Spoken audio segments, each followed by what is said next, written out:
right, everyone, welcome back. Today I have a very interesting individual from kind of the down under part of the world, Mark David Abbott. How you doing, sir? I'm very well, thank you.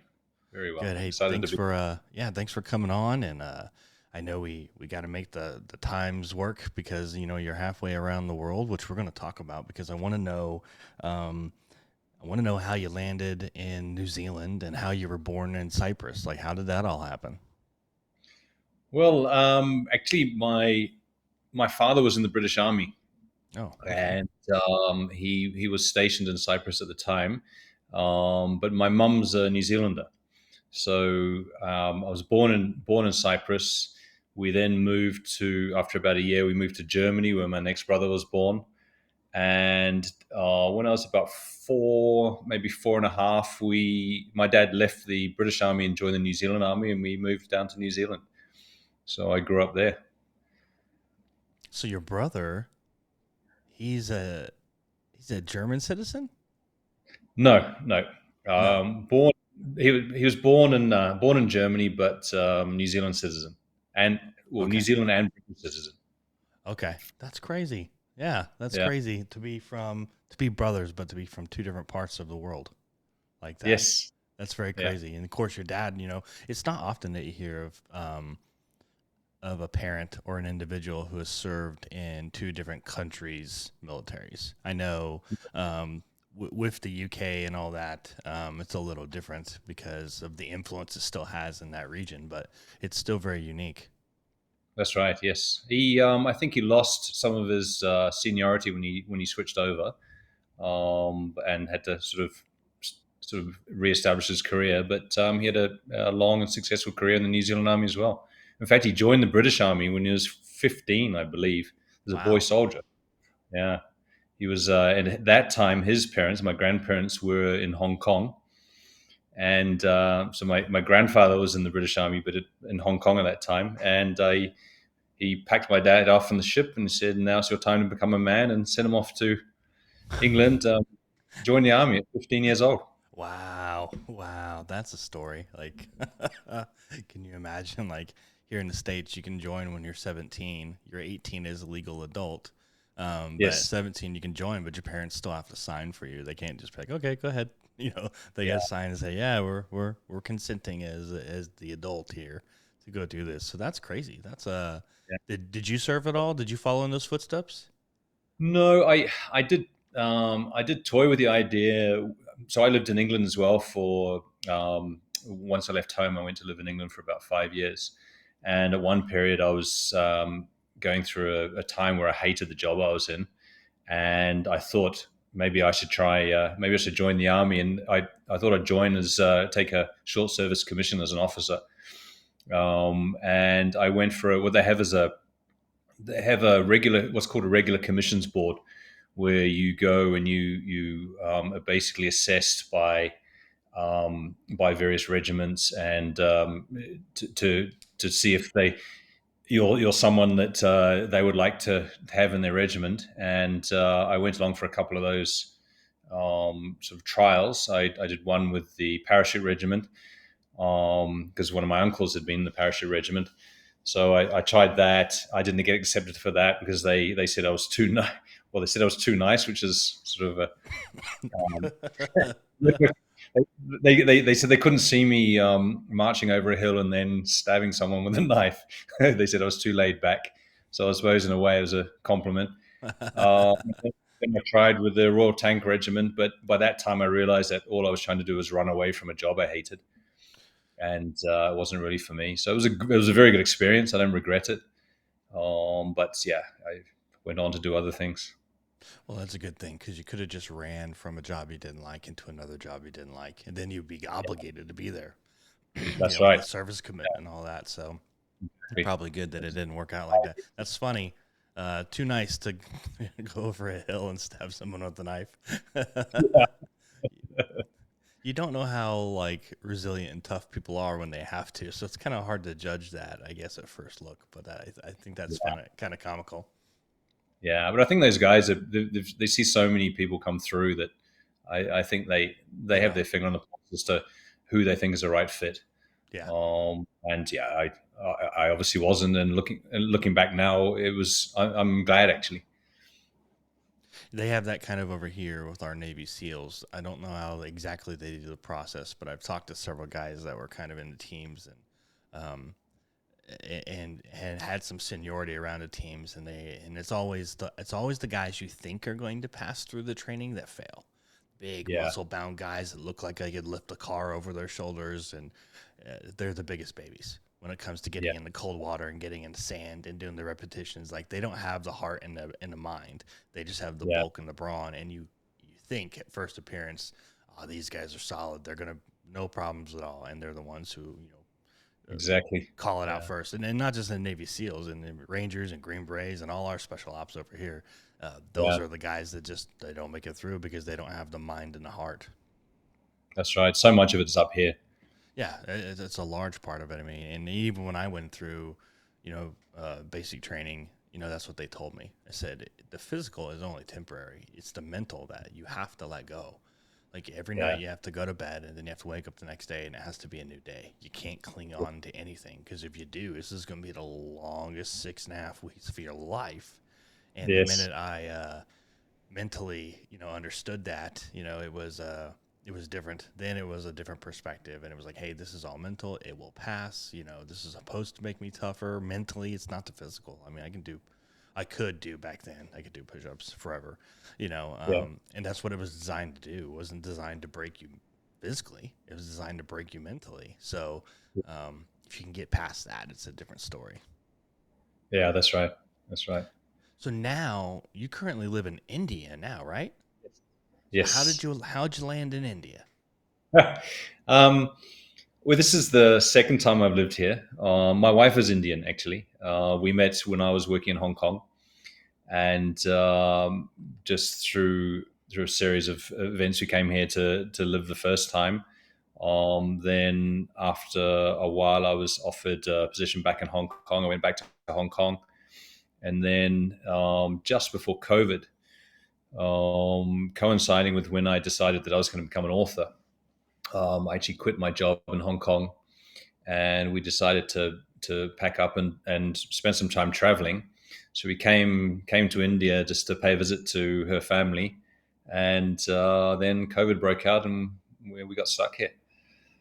So what's So it being like here, working, or what's it like living in India as opposed to New Zealand? Are there any similarities, any major differences? oh, it's completely different. Is Yeah, it? completely different. Yeah, it's. I mean, there's a massive population here for a start. That's the probably the first thing you'd notice. There's 1.4 billion people. New Zealand has a population of only 4 million. So yeah, there's people everywhere. There's constant sort of noise and visual stimulation and things like that. So it's a really an assault on your senses. And there's a marked temperature difference as well. I mean, I live in Bangalore, which is probably one of the best climates actually. But even then, right now, it's during the day. It's about 85 Fahrenheit. Um, whereas, but it's dry heat.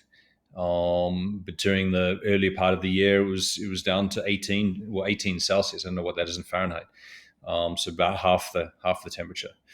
Mm. Um, but yeah, I mean, so temperature and people is the biggest thing, and there's so many things. I mean, we could fill a whole podcast with the differences. Food, culture, the way people do things. Yeah. Uh, but it's a fascinating country, and I've had a love hate relationship. There's some days when I think, oh, it's too much. I need to go somewhere quiet, and the next day I think I wouldn't want to be anywhere else.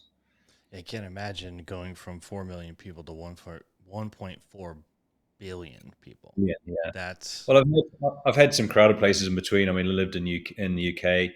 I lived in Hong Kong for a long time. yeah, I that's lived in pretty Hong Kong crowded. twice. Yeah, and that's I think it was 6 million people there in just one city. So I've got used to it. Yeah. Well, I came from a small town here in the States. And I think when I grew up, it had about 30,000 people in it, and it's grown to about 50,000 now. But Mm. I've lived in a couple of bigger cities, and then we eventually moved back. My wife took a job, but you don't realize how crowded it gets, when you get into the millions, until you try to go something as simple as go buy some toilet paper from the store, or you go to the gas station just to pick up a soda, and then it just kind of comes to you like, wow, this is a lot more crowded than I thought it was. But it's still, like you said, there's differences in culture, there's differences in food. I mean, even here in the United States, there's differences in food.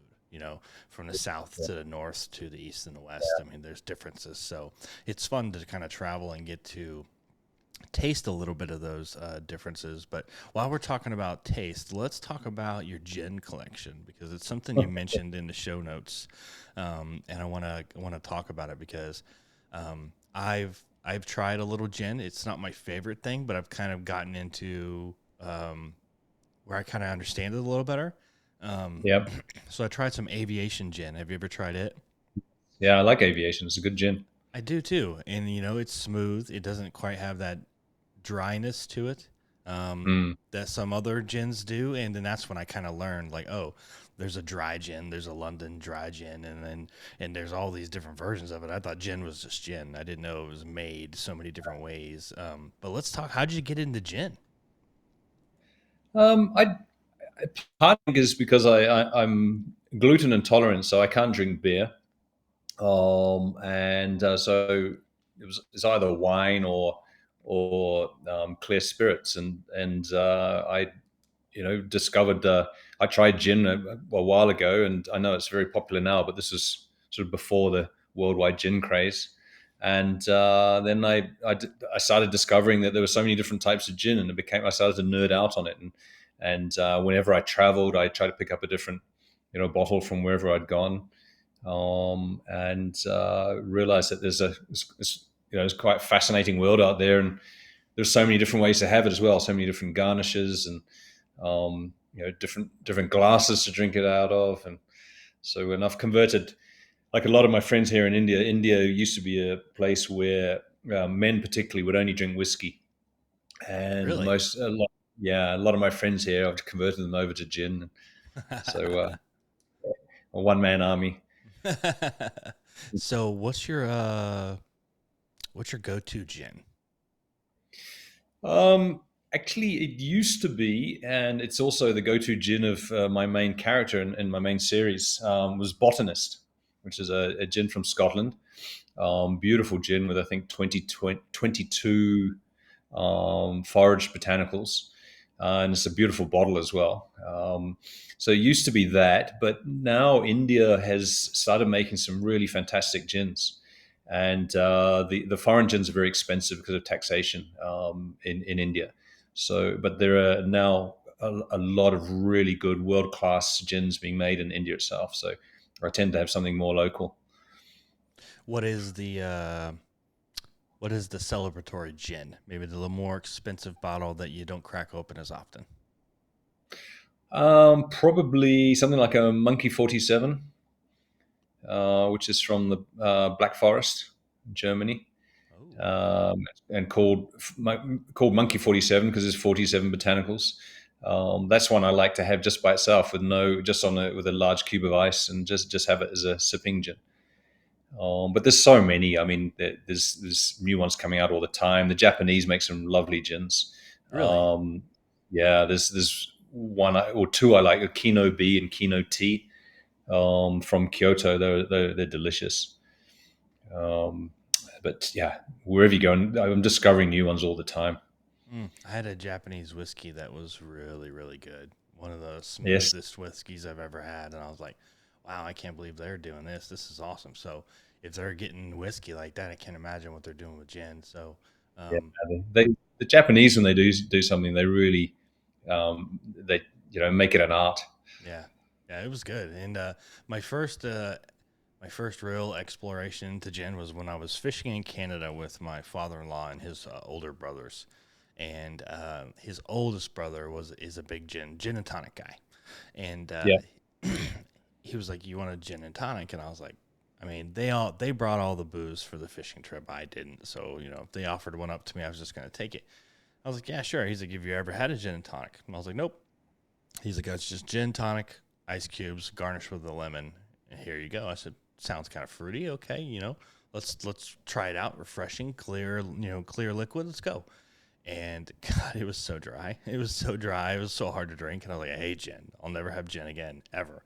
And then some of my friends in the military were like, you ought to switch over to gin. It's gluten free. It's better for your gut health. If there's alcohol out there, that's you could even mention the word healthy in the same sentence. It's gin. You ought to try it. So I was like, okay.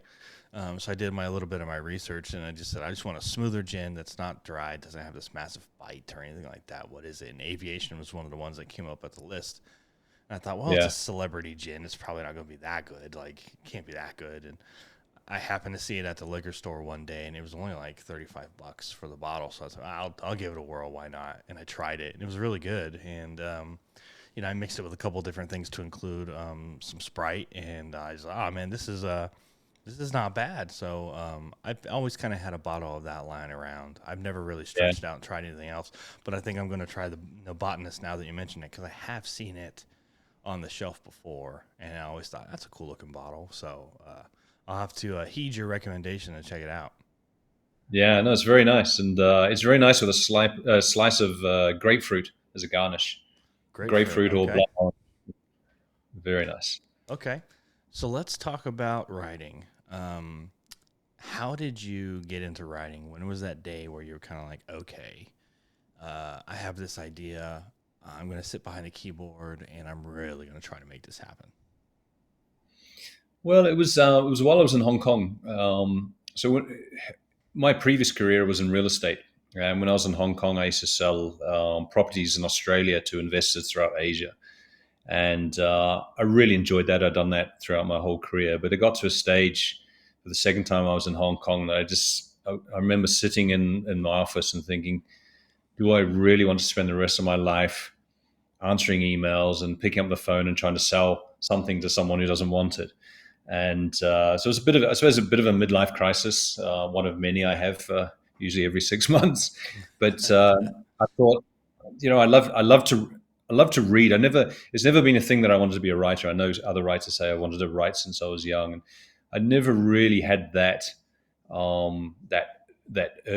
But I thought, I have a good command of the English language because I used to write for work, and I thought, why don't I try writing something? And I had an idea, so I just sat down and I actually wrote a lot of it in the office. The boss thinks you're working when you're typing away on the keyboard, so I wrote a lot of it there, and then I felt like I was being unfair, and I said, I can't do this anymore, and so I decided to leave and finish the book and put it out there, and it was well received, and so I thought, well, maybe I can do this again. And basically, I wrote what I like to read. So my idea was to have something where you just want to keep turning the page. So not some great literary prose, but something that's a lot of action and just keeps you involved. And I've always liked to read things like that. When I look back now, so I said I never wanted to be a writer earlier, but I do remember a couple of times when I was young that um, I remember thinking, I think it was something like Wilbur Smith or actually no, Willard Price, who was a Canadian author who wrote children's adventures about a family who used to capture wild animals for zoos. And I used to think, wow, that would be so cool to go to these different countries and spend time there and then write a book about it. And I remember having that thought. And it's only now, later on, I think that was all these things that are sort of lining up to point me towards a career as an author. So the John Hayes series, was that the first thing you wrote, or was it something else and it kind of matured into that? Yeah, no, that was the first thing I wrote. So the first book, Vengeance, was the first book I'd ever sat down and written. And I wrote it from the point of view that I I've not got military experience or law enforcement experience. So I thought I'd write it from the point of view of having what would I do in a certain situation. And I also thought that it would be something different because nearly every thriller, the hero ex-military or ex-CIA or elite, or an ex-cop, or has friends who are still in the armed forces. Yeah. But I thought, if I was in a situation, what would I do? And I don't have a friend who can call up a drone and hover overhead, or I don't know how to use weapons. I don't have any of these skills. So put me in a situation where something bad happens, how would I deal with it? And that's how John Hayes deals with it. And he's actually evolved over the series. So I originally started with just thinking, I've got an idea for one book, and I thought, well, I enjoyed this and people liked it, so why didn't I continue on? And then he's evolved through the series, so he's actually now he's less useless than he was in the first one. He's toughened up. He's very resilient, and he's sort of become a real hero through the course of the series. So what is kind of like, because like as you said, a lot of main characters tend to have ties to something, whether it's an intelligence agency, a branch of the military, or they have very close resources. With him not having those things, well, what would you say is kind of like his biggest characteristic or biggest resource that he has to rely on? Determination. He's very determined, and he has a very strong sense of right and wrong, and he hates bullies. So if he doesn't he doesn't like to be bullied, and he won't, when he sees injustice being done, he doesn't want to just sit by and just think it's nothing to do with me. So that's it, and he's just a very determined person. So when something happens, he just works his way through it, and he's been in some horrible situations. But and a couple of times in the books, he's been in a situation where he thinks, "How do I deal with this?" And it's just one foot in front of the other. Just keep going until you achieve it. So where has kind of like his character arc developed into that maybe you were a little surprised by? Like you didn't necessarily see that coming, but it kind of through the development of the storyline, it kind of turned into that, and you're kind of like, oh, okay, that's unique. Um, there are a couple of things that surprised me. I mean, one of them was, so the first book, the whole part of that story, revolves around a personal tragedy, and so in the second book, he's in a terrible state of mind, depressed, um, and single, and I was going to continue with him that way, and then when I started writing the third book, and I decided to introduce a love interest. Partly also because my friends were saying, "Why don't you try putting some romance in there?" And I'm saying, "I'm a guy; I can't write romance," and so it was a little bit of a challenge. So that that grew throughout the story, and it grew quite organically. So that surprised me because I didn't think I would be able to do that, and it wasn't how I imagined him continuing on his story. I thought he would just be a sort of bitter avenger, bitter writer of wrongs, and just driven by the fact that something really bad happened to him personally. So he's grown in that way, and then actually just each book that I've written, he's grown a bit more, and it's not something that I've consciously tried to do. It's just happened throughout the story, and I'm always surprised by what, when readers write back to me and they say, "Oh, I love this about him, and this happened." It's not something that I'd consciously thought of, and everyone gets something different out of it. And people have actually said to me, "I love the way that his character has changed throughout the series." And I think also that they see that he's a bit more of a real person rather than, like one of these heroes and a typical heroes and a Jack Reacher or someone like that. Yeah. As he's developed and kind of matured and kind of grown accustomed to some of the things that have happened to him, he's obviously picked up some skills. Do you try to rely back on kind of that first iteration of him to where he's still human? he never quite gets comfortable with the Glock in his hand, the knife, the violence. Do you kind of try to keep that grounded kind of character style of him, even though he's having to kind of get used to these things? Yeah, he's not. He's. I certainly keep his violence toned down a bit because I like to think of him as a real person. And there's only so much you could. I mean, where there are deaths, quite often they're either unavoidable or someone else has done it for him. But he's been the conduit for that to happen. So he's been very unlucky in that. Well, there's 9 books now, so there's 9 things that have gone wrong.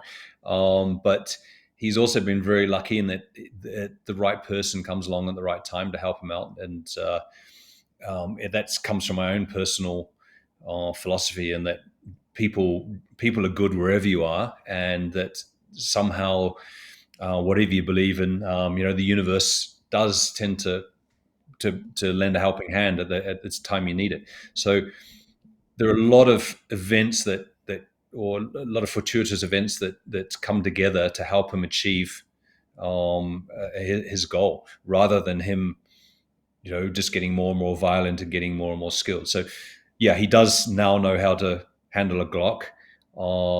He does. He has fired an AK-47. He's not he's not a great fighter, but he's not someone who gives up. And he just tries to get into arrange a situation where he doesn't really have to do so much of that, but still resolves the problem. So what's kind of next for the series? What is when's the next one coming out? What do you have installed for that? Well, the last book, the Neighbor, which I released just last month, ended in a bit of a cliffhanger. So there's the next book is called The Chinese Cat, and that will be out before the end of this year. So it's a continuation of the ninth book with someone that got away. But before I write that, I'm just taking a break and I've started a new spin-off series. So it's a character that we've seen in the John Hayes series. He's going to have a series all of his own. And it's going to be slightly different because in that character does have a military background. And Yeah, so I'm going let's to. talk about that a little bit. Spoiler free. Obviously, we don't want to give anything away, but let's talk about kind of the spinoff series just a little bit. What inspired you to do that, and what about that character kind of made you go, "Ooh, this guy could hold his own"? Well, I wanted to do something different for creative reasons, and also for commercial reasons. So if I start another series, it's just another entry point for readers to discover my work.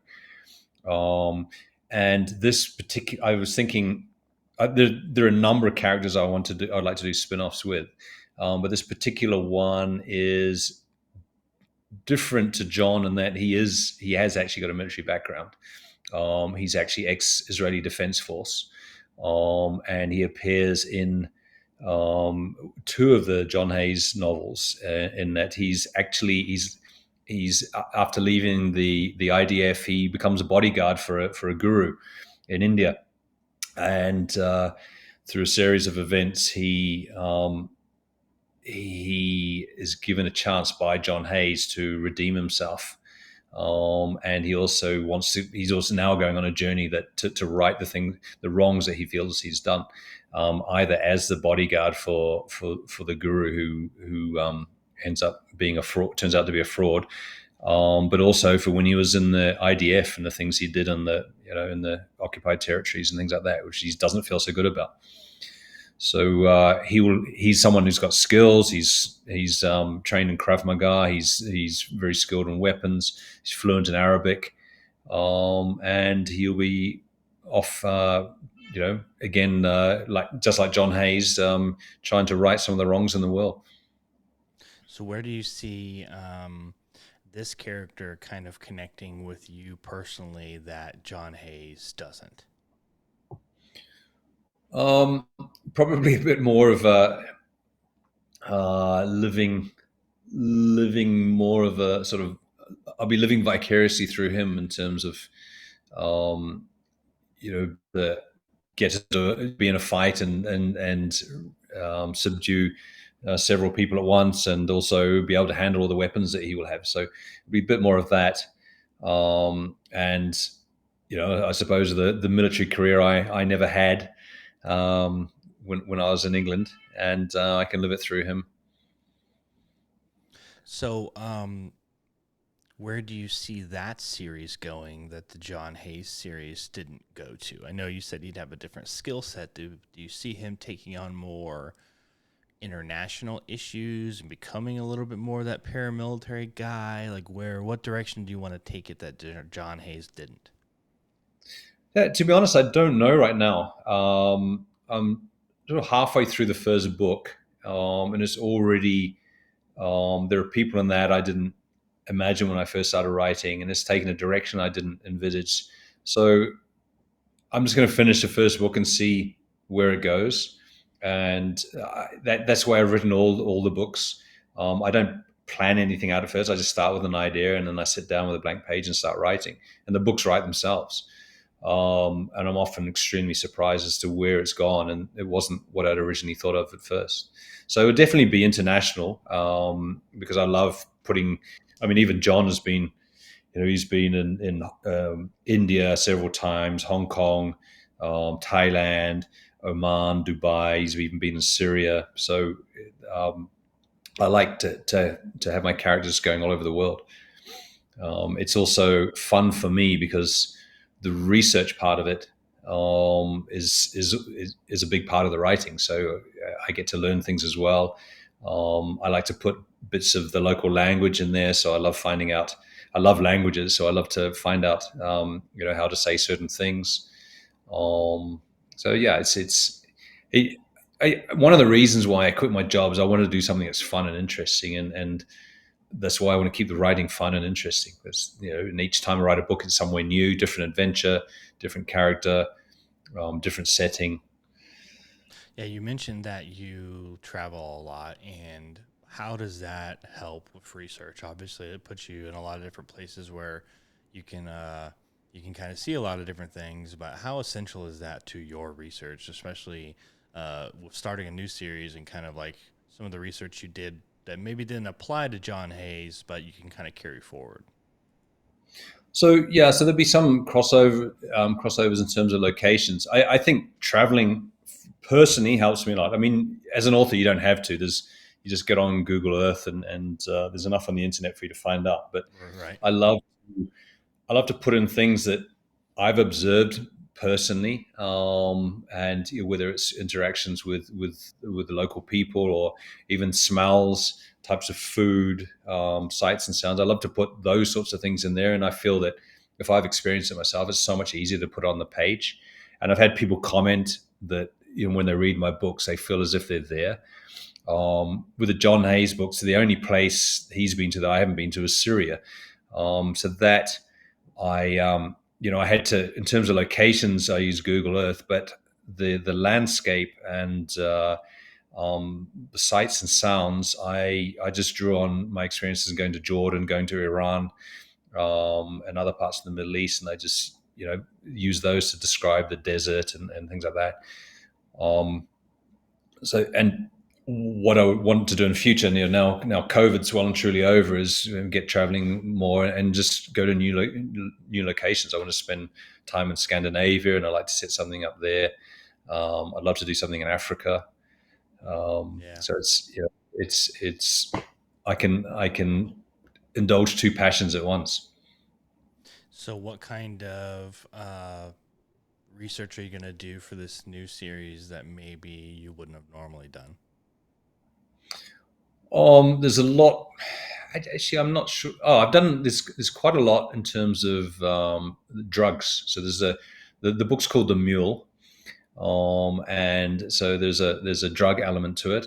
So I've been researching quite a lot about that, and it's set. Certainly, the first part of it. I don't know where the second half will be going, but the first part of it's set in Dubai. So I've been researching what the drug laws are and what drugs are actually trafficked through Dubai.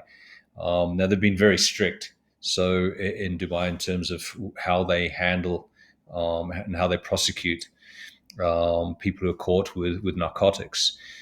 But it's also a place where there are a lot of people who have made their money through illicit means use it as a base because it's fairly lax banking laws and it's a great place to funnel money through.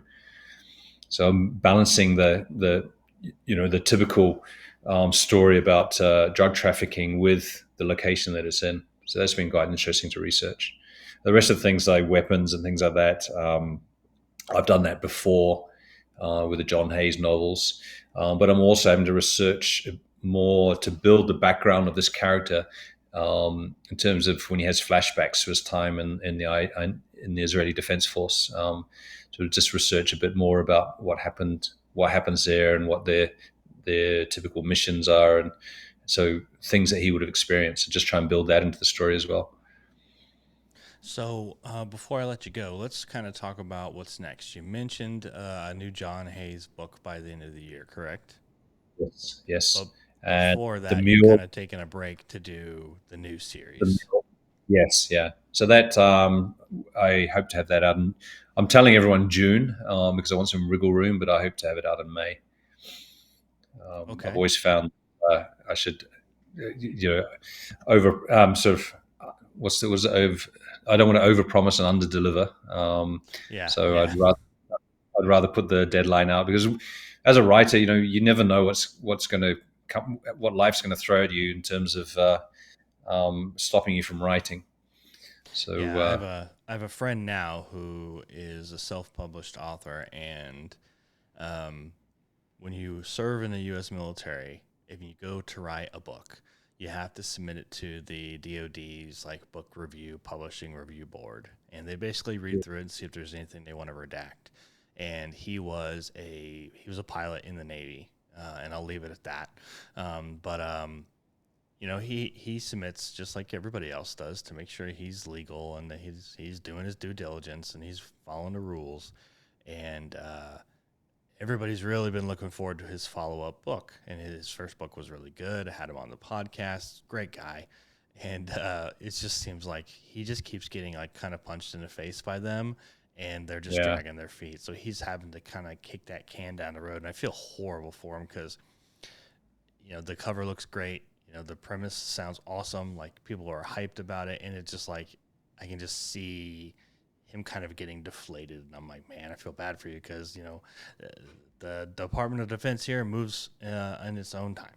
It's not yeah, gonna. Oh, this guy's got a book coming out. We better hurry. No, that is not the case. So, um, that's something that and I'll eventually have to deal with it. Over here sometime too. I'll have to submit to them and sit back and twiddle my fingers and wait for them to figure out what they want to redact and what they don't. And um, it's a frustrating thing, but again, it kind of pushes that back, and to you want to under promise and over deliver. Hopefully, that is yeah, always the case because I dealt that with when I put my nonfiction book out last year. Um, you know, we had a date kind of agreed upon, and then the publisher was just like, "Well, we're not going to commit to that. We're going to push it back." And then it went from April to a June release, and it was really frustrating. But that's yeah. publishing is you got to get ready to go with the punches. That's right. That's right. This way with Amazon, I'm quite fortunate in that they you can put a book up for pre-order with a published date in a year's time, and so you've got a year to write the book. So often when I put a book up for pre-order for the next book in the series, I haven't written it yet, so I know I've got 12 months, and it doesn't, touch wood, most of the time it doesn't take me that long to write a book. So um, but I always try and tell everyone it's going to come out earlier because once you finish your book, the last book in the series, you don't want to wait a year for the next one to come out. Yeah. But yeah, So before I let you go, let's do this. Tell everybody where they can go to find out more about you, the John Hayes series, and of course the new series that you have coming up, so that they know when these books drops and they can go check it out on Amazon and all the different publishers, and pick up a little bit more about you. So drop the social medias, the website, and all that good stuff. Yeah, well, probably the best, easiest way is to just to go to my website, which is markdavidabbott.com. I'm also on Facebook and Instagram as Mark David Abbott Author. But also, if you just go to my Amazon page, Mark David Abbott, and you can follow me on there. Amazon's very good at um, notifying when a new book is released or when a new book is up for pre-order. Um, but again, if you go to my website, you can join my mailing list, and I'll keep you posted once a fortnight as to what's coming up next and what I'm working on.